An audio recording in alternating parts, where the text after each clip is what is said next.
Last spring marked a huge milestone for my family when we finally moved into our dream home.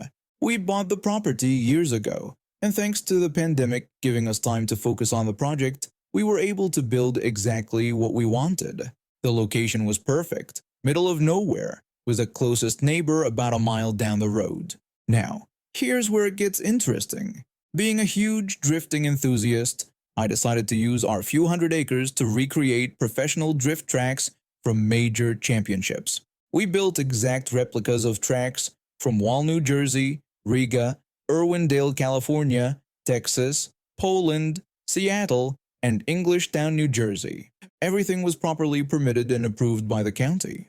To make things even better, we built 6 drift cars, each pushing 800 horsepower with Chevrolet V8 engines. We've got a BMW E36, BMW E46, a 1996 Sylvia, a 2013 BRZ, a 2015 Mustang, and a 2016 MX-5. I'm mentioning all this because, yeah, it gets loud and smoky here. It's basically a drift farm. For 7 or 8 months, everything was perfect, except for one incident where some trespasser wrecked his car and our shed. Today things got interesting. My cousin and his 17-year-old son were visiting for the holidays. Since my cousin and I grew up drifting together, we were super excited to take his boy out on the track. We grabbed a couple of cars and started having fun. About 40 minutes in, while we were changing tires, I heard sirens. I walked out of the garage to see 2 fire engines, several police cars, and an SUV coming down my driveway. When they pulled up, I politely asked if I could help them. The officers explained they'd received reports about a fire and noise complaints. I showed them around the tracks and presented my county documentation proving everything was legal. That's when this guy I'd never met before, apparently my neighbor, came storming up. The neighbor immediately started ranting about how unacceptable the situation was, demanding our arrest and complaining about the unbearable noise. The police sergeant quickly put him in his place, explaining that we weren't doing anything illegal and outlining our rights to make noise up until 10 p.m. on weekdays and 11 p.m. on weekends. The neighbor's response was to call us old jerks before turning his anger on the sergeant, cursing at him, which definitely wasn't a smart move. The fire department, seeing no actual fire, promptly left the scene. The police then issued the neighbor a trespassing warning before he stormed off. Some of the officers actually stayed to watch us drift, and I extended an offer for free lessons if they were interested. But wait, it gets better. Later that day, the neighbor showed up at my door again, completely unhinged. He started making threats, declaring that we would stop racing cars on our property and threatening to destroy all our vehicles. He was literally shaking with rage, practically foaming at the mouth. He actually called the police himself this time, probably thinking they'd side with him. Instead, when they arrived and I explained what happened, they arrested him for trespassing, since, he'd already been warned earlier that day. I found out later that he lives over a mile away and had apparently been fuming about our track for months, but never bothered to actually come talk to us about it until today. We're zoned for commercial and automotive use on top of residential, which is exactly why we chose this property in the first place. The police told me he's spending the night in jail, and they're recommending harassment charges based on his threats to destroy our vehicles. I guess some people just can't handle others enjoying their legally obtained property. At least we got some entertainment out of it, and the cops seemed to enjoy the show. I was reminded of this crazy psycho Karen a few hours ago, while reading about a person who used German to communicate with a crazy Karen. This event happened maybe 15 or so years ago, but many of the events are still very clear in my mind. Not because of how traumatic it was, but mostly due to the fact I had to play it out to the bitter end. It took a lot of self-control and discipline to keep up the ruse, but the end result still makes me laugh to this day. I will admit this was not one of my finer moments in my lifetime, but I still see it as a learning event for everyone involved. I am fairly good at sign language. I really learned it while doing a summer school or computer camp for some deaf and blind children. I took a course before the class so I could learn the basics aside from the normal alphabet. By the end of the summer, I had become very good at signing and understanding whole conversations and could communicate very well with my students. I personally think I learned way more from them than they learned from me. But that is a story for the wholesome side of Reddit. It all happened while I was at a Kmart. I was there looking for a specific item. I don't recall exactly what it was at this time. It's really not important to the story. I was putting some things back on the shelf that I had moved when I heard someone clearing their throat. I just ignored it. I recall just not wanting to deal with people that day. So someone trying to get my attention was not at the top of my list. The noise was made again, only louder and more determined. The Karen cleared her throat again, more forcefully this time. I continued to ignore it. She then called out to be excused in an increasingly angry tone. I still didn't respond. I could hear her foot tapping, so I, having completed what I was doing, started to move away. It was at this time she grabbed my arm. She pulled my arm to turn me around to face her while demanding my attention in an aggressive tone. Startled, I let out a quick yelp and signed that I hadn't seen her. She responded by demanding to know what I was doing and accused me of being rude. I signed back that I was deaf and hadn't heard her, while also expressing that she had no right to grab me and asking her to leave me alone. She then began yelling about me, waving my hands around, accusing me of making gang signs to intimidate her and demanding that I stop immediately. At this point, her yelling had drawn the attention of several customers as well as the store manager. A normal patron tried to explain to her that I was using sign language and couldn't hear her. The store manager attempted to defuse the situation by asking her to step away from me. The Karen refused to leave me alone, insisting that I was making gang signs to threaten her.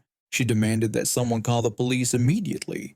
She maintained her tight grip on my arm, even tighter than my farm girl mother's grip had ever been.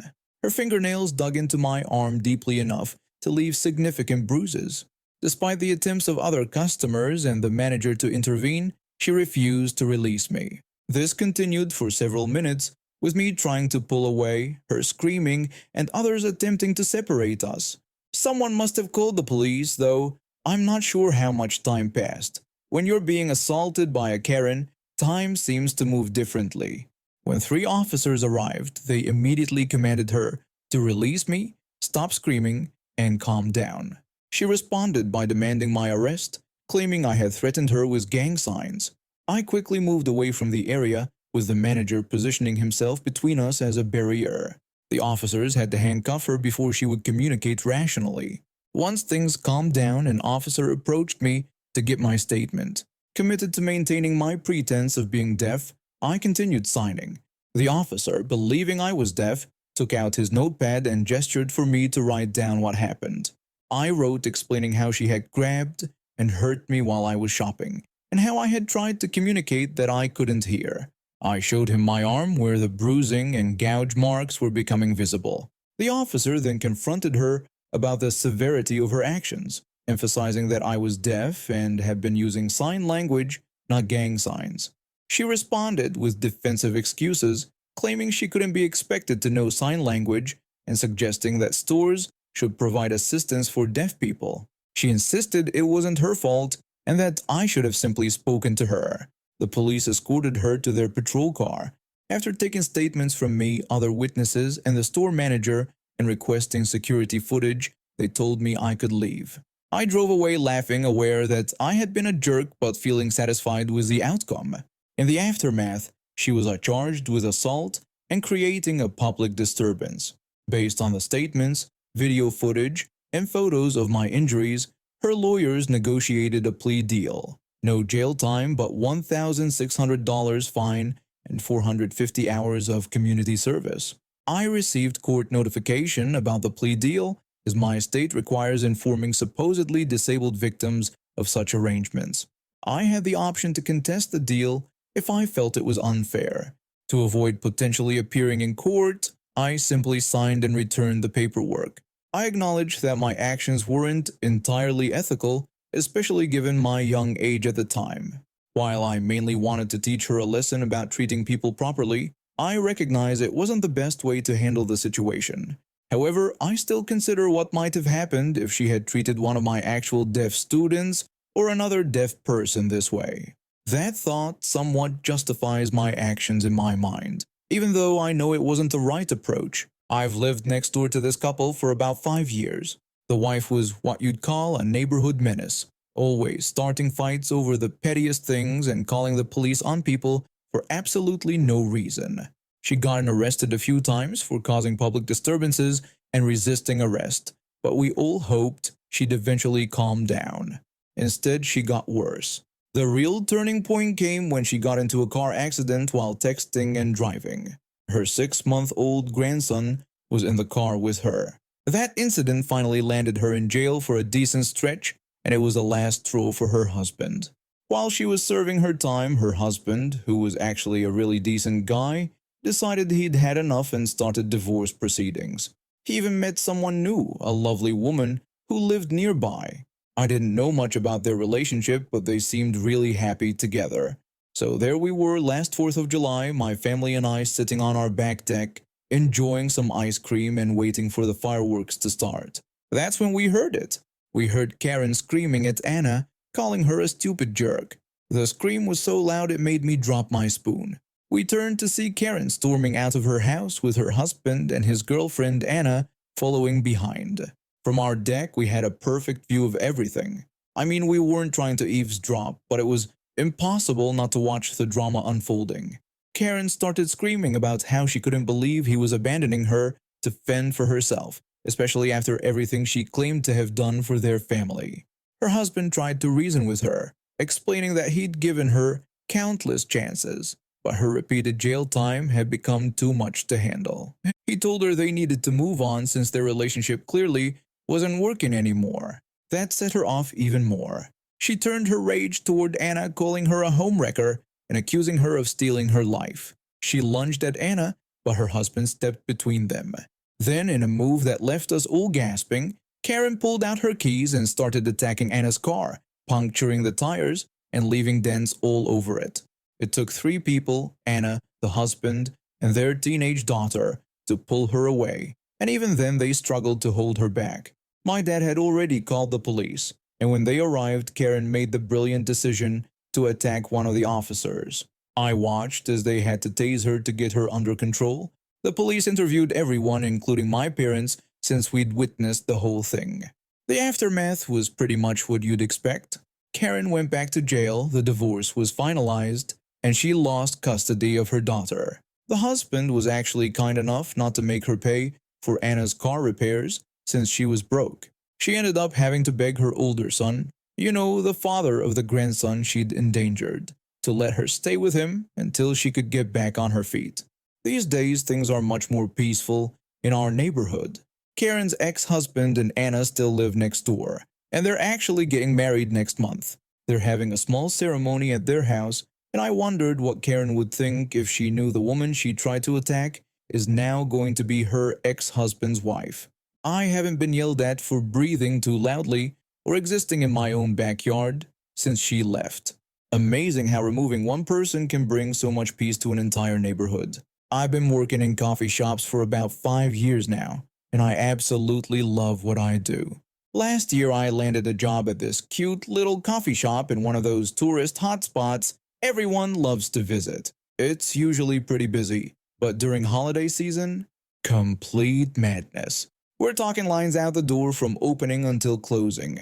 This day was especially hectic. Our display case was running empty because we'd sold out of almost everything.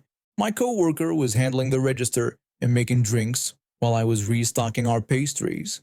It's worth mentioning that our shop is pretty small, just 2 of us working each shift, which usually works fine. So there I am, clearly not behind the counter, arms full of pastries, when this woman approaches me clutching a bottle of kombucha. She asked if she could just give me the money for the kombucha and leave. I explained that I couldn't help her at the moment since I wasn't at the register and was busy restocking. She demanded to know why I couldn't just take the money. I had to explain that since it was store property, the money needed to be properly rung up at the register, and suggested she ask my co-worker for help instead. She complained about not wanting to wait in line, saying it was ridiculous.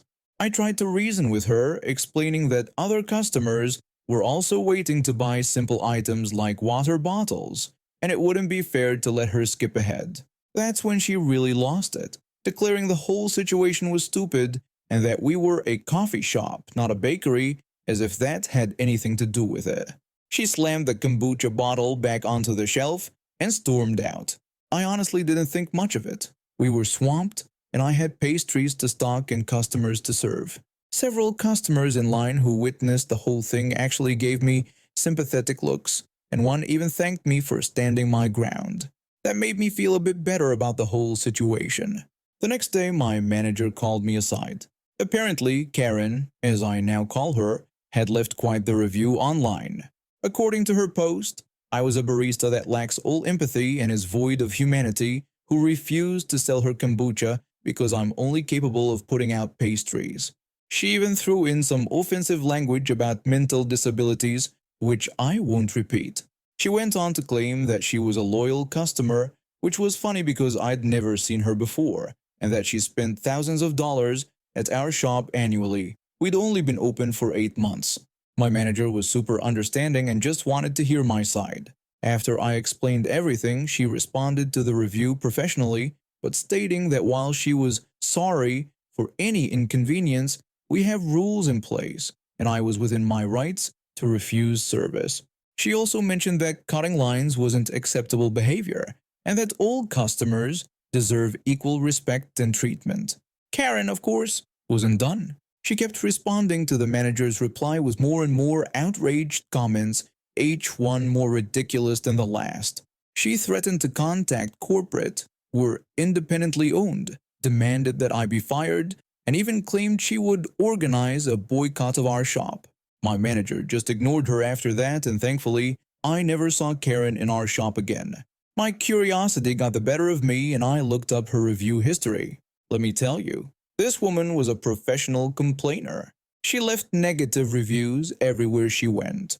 My personal favorites? She gave the airport 1 star because it was too busy. It's an airport, what did she expect? And she left a scathing review of a bank's ATM because the bank manager had parked in the closest spot, forcing her to walk through the parking lot like a common peasant. She'd even left a 1-star review for a local park because the birds were too loud and inconsiderate of peaceful morning walks.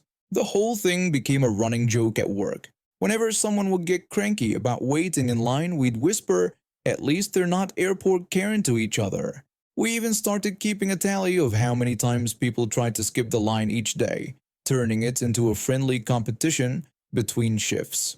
The morning crew usually won, but we afternoon workers maintained that our entitled customers were more dramatic. Our shop's reputation actually improved after her review. Several regular customers who saw her online rant left their own positive reviews defending us, and we ended up getting a flood of supportive messages and new customers who appreciated our fair treatment policy.